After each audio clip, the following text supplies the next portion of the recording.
नमस्ते। कक्षा 8 आदमी और खच्चर, प्रश्न संख्या 140। खुराक और कैलोरी चाहिए होती है। बेचारे खच्चर बड़े परिश्रम के साथ बिल्कुल निराहार थे। उस समय खच्चरों के तंबू से विचित्र समाचार मिला कि एक खच्चर भूख से व्याकुल होकर दूसरे खच्चरों को काटने के लिए झपट रहा था। उसने अपने समीप के खच्चर का कान तोड़कर खा लिया था। हमारी अपेक्षा खच्चरों की जान बहुमूल्य थी और हम सबके 8 दिन के राशन से एक खच्चर का पेट एक बार भी न भरता। 5वीं रात बर्फ नहीं पड़ी, परंतु अगले दिन भी घने बादल रहने के कारण बर्फ गिरने की संभावना बनी हुई थी। नाश्ते के समय हम लोग विचार कर रहे थे कि ऐसी परिस्थिति में प्राण रक्षा के लिए क्या किया जा सकता है। खच्चरों के तंबू के एक शेरपा ने आकर परेशानी प्रकट की। कनकटा खच्चर लड़खड़ाकर गिर पड़ा है। खच्चर अभी जिंदा है और उसका कान खा लेने वाला खच्चर उसे खाने के लिए लपक रहा है। उसे रोकते हैं तो वह हमें काटता है। हम लोग विस्मय से देखने के लिए गए। शेरपा की बात ठीक थी। मांसाहारी बन जाने वाला खच्चर गिर जाने वाले खच्चर को खाने का यत्न कर रहा था। सोचा, जो खच्चर गिर पड़ा है उसे तो बचाया नहीं जा सकता, ये दूसरा उससे अपना पेट भर सकता है तो भर ले। ग्रुप लीडर ने खच्चर के मांसाहारी बन जाने के प्रसंग पर विद्रूप करके कहा, कहीं हम लोगों को भी ऐसी अवस्था न हो जाए। साधारण नियम से हम लोगों के पास आवश्यकता से दूना राशन रहता है। हमारा राशन स्टॉक 16 दिन चल सकता था। ग्रुप लीडर ने आदेश दे दिया कि राशन इस तरह खर्च किया जाए कि कम से कम 4 दिन और चल सके। पैराफिन भी कम जलाया जाए। सांझ के बाद चाय बंद कर दी जाए, इस ख्याल से कि हमें कम खाने का ध्यान रखना है। सर्दी और निर्बलता अधिक अनुभव होने लगी। 6ठे दिन धूप निकल आई, परंतु दर्रा बर्फ भर जाने के कारण अलंग हो चुका था। एक दिन बाद एक और खच्चर भूख से लड़खड़ाकर गिर पड़ा। मांसाहारी बन जाने वाला खच्चर तब तक पहले खच्चर को समाप्त कर चुका था।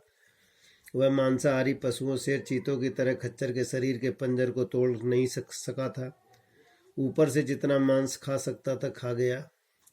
उसके लिए आहार हो गया। प्रश्न संख्या 140 में प्रश्न इस प्रकार है,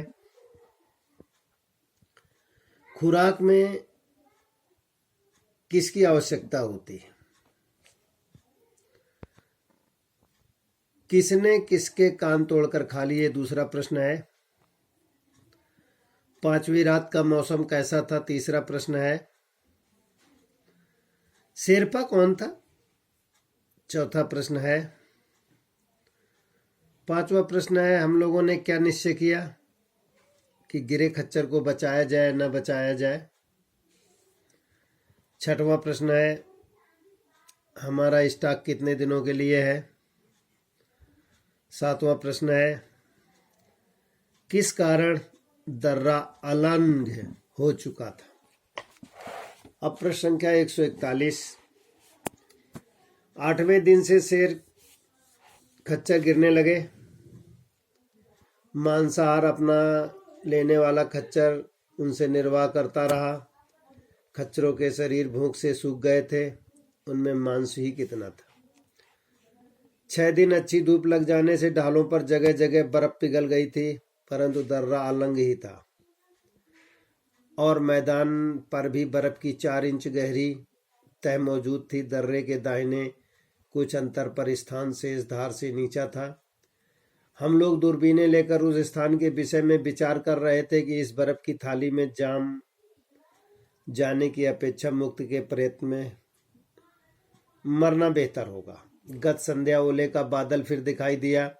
गनीमत की तेज हवा से उसे उड़ा दिया, परंतु ऐसा बादल किसी भी बरस सकता था। मौसम के विचार से ऐसी आशंका प्रतिदिन बढ़ रही थी। उससे पहले 1 वर्ष पूर्व हम 17,000 फुट की ऊंचाई तक पर चढ़ चुके थे। धार 14,000 फुट की थी। जो दुर्लभ हो गई थी। बर्फ ताजी कच्ची होने से ऐसे स्थानों पर खच्चर या दूसरा पशु नहीं चढ़ सकता था, वहाँ गति संभव है तो केवल मनुष्य की, क्योंकि मनुष्य केवल शरीर शक्ति से काम नहीं लेता, उसका सामर्थ्य सोच में रहता है। प्रश्न संख्या 141 में प्रश्न इस प्रकार है, खच्चरों का मांस किस प्रकार सूख गया था। प्रश्न दूसरा है, क्या अलग था। प्रश्न नंबर तीसरा है, ओले दिखाई पड़ रहे तो कैसे, विद्यार्थी लिखेंगे।